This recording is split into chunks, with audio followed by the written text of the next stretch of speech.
Awesome. I'll be ready. Okay. Boardwalk. A boardwalk is parallel to and 210 feet inland from a straight shoreline. So here's a picture that we got, and for your problem, it's actually set up for you in the book so you can see it.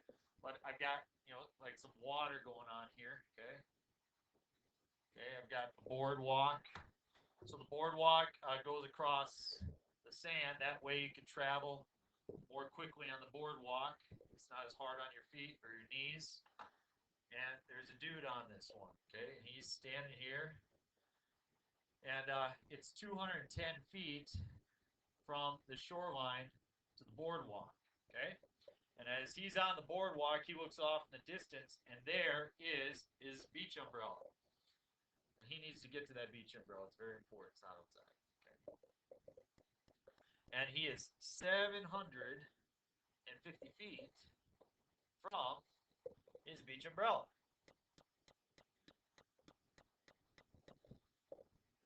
There's also a shark out there. Somebody's swimming. It's getting really close and scary. Okay, all right. So, man walks at 4 feet per second on the boardwalk, 2 feet per second on the sand. How far should he walk on the boardwalk? So he's going to walk on this boardwalk for a while, and then he will veer off towards his umbrella, and he wants to get there in exactly 4 minutes, 45 seconds. Now, yeah, exactly. It's totally dumb. It's like, okay, let's find something else to do with your time, buddy.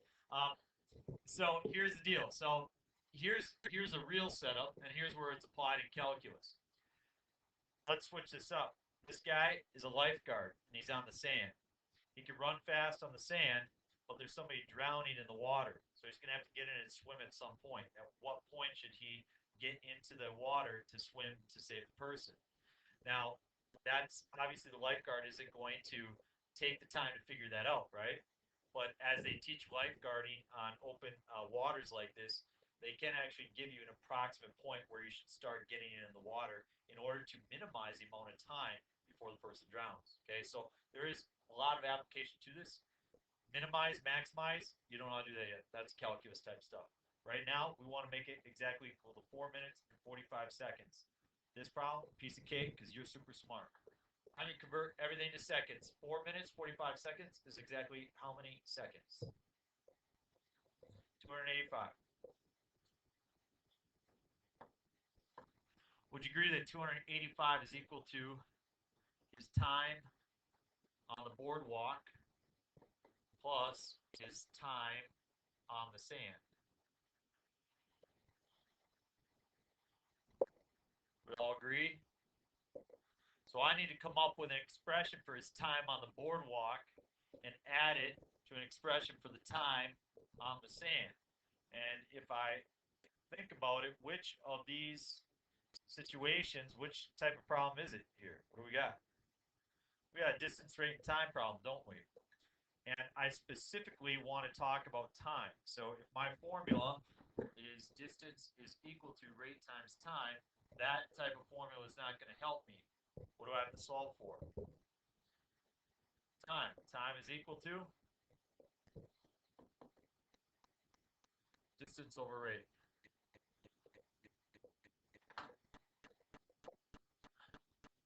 Well, I guess we'll call his distance on the boardwalk B and his distance on the sand S. There's no way that, oh, BS, right? It's bus stop, right? Bus stop, awesome. So the fact is that we've got we got two different variables, right? And that's not going to help me. I need one variable. And so I've got to do some working here in order to figure out just one variable. And there's something here that I do not have written down for this problem that we have to figure out that's going to help drive things as we move forward. What do you got? What do I need to figure out yet? Yeah, let's figure out how far the boardwalk is. Okay, how can I do that? This length. Yes, thank you, Mr. Pythagoras. We will do distance squared is equal to 200. Whoop. D squared plus 210 squared is equal to 750 squared. Agreed? Awesome. Turn on that handy-dandy calculator, and I go 750 squared minus 210 squared, and is that my answer? I'll square root it, and I get 720. So that means this entire length here is 720. Well, that boardwalk is really broken up into two pieces. The part that is traveled on and the part that is not traveled on. I'm going to call the part that is not traveled on X. What does that make B?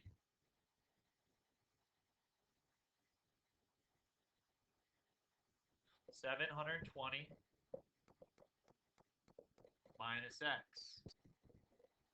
The total distance minus the amount that is unwalked. Everybody agree?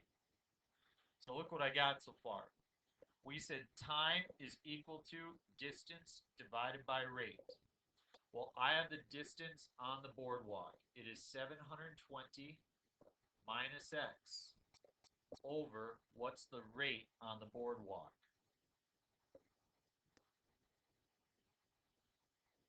4 plus the distance on the sand, which we'll call S. I'm not going to write it down yet, but divided by the rate. What's the rate on the sand?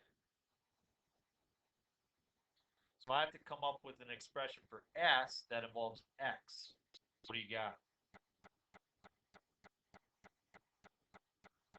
What can relate these three things together? Pythagorean theorem again, namely that S squared is equal to X squared plus 210 squared. So therefore, S is equal to the square root of X squared plus 210 squared.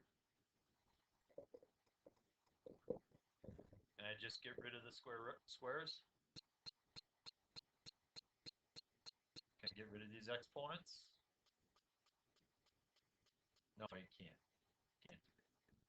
If you had a multiplier in the middle, that would be fine, but you have plus. So now we've got it. Square root of X squared plus 210 squared is equal to my 285. Tempting to get rid of those squares, isn't it? It's tempting, but you know better. Sweet, that's our equation. No big deal. Now, because you guys are really good at many things, including walking, texting, all those type of things, you're really good at equation solving as well. And so we can solve this with no big problem. What part of this equation do you not like? Fractions. Okay, we'll get rid of the radical in a minute here, but first let's get rid of the fractions. What am I going to multiply through by to get rid of the fractions? 4. And when you do, you've got that 720 minus X plus 2 roots of X squared plus 210 squared is equal to, let's see, that would be 570 doubled, so 1140. Sweet. Again, you're really good at equation solving. So what now? Yes, minus these from both sides, so you'll be able to square the square root, right? So we have 2 roots of X squared plus 210 squared is equal to, what's 1140 minus 720? Close. 420.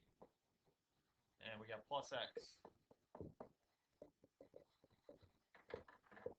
First hour laughed more, third hour was a little bit, you guys, you're right there with it. So, yeah, that's all right. Now I gotta tell my story. So.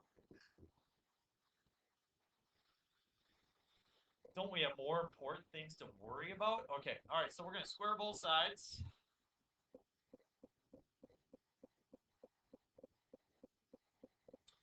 When we square both sides,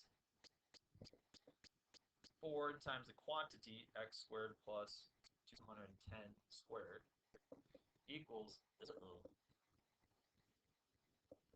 we'll just write that as 420 squared plus 840x, because you got to double it when you multiply it out, plus. Awesome.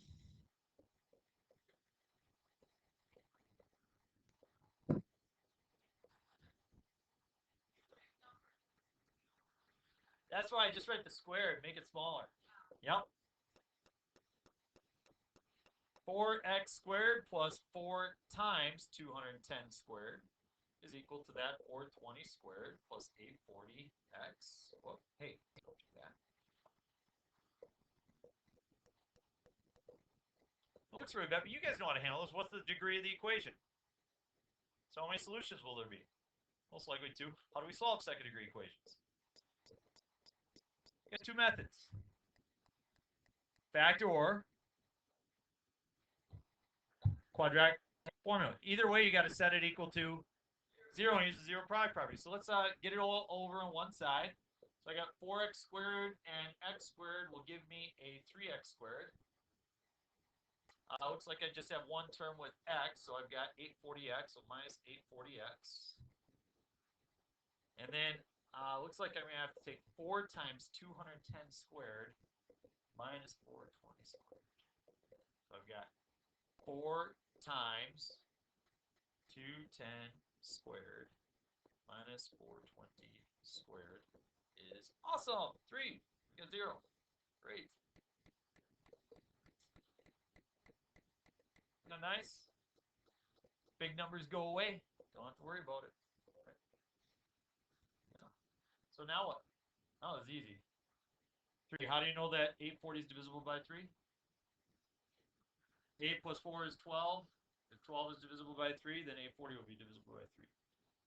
3x works for 3, 9, 27, works for factors like that. Minus 280 is equal to 0. So what is x? So does that answer our original question? Let's go back and look. X represents this distance right here, 0 and 280. So the question is, how far should he walk before veering off? So if x is 0, how far would he walk? He'd walk 720. So he could walk the full distance of 720 and then make a 90-degree turn in. Or suppose x was 280, then he would walk 440. That's it. You got the rest of the hour to work. If you flip to the assignment that you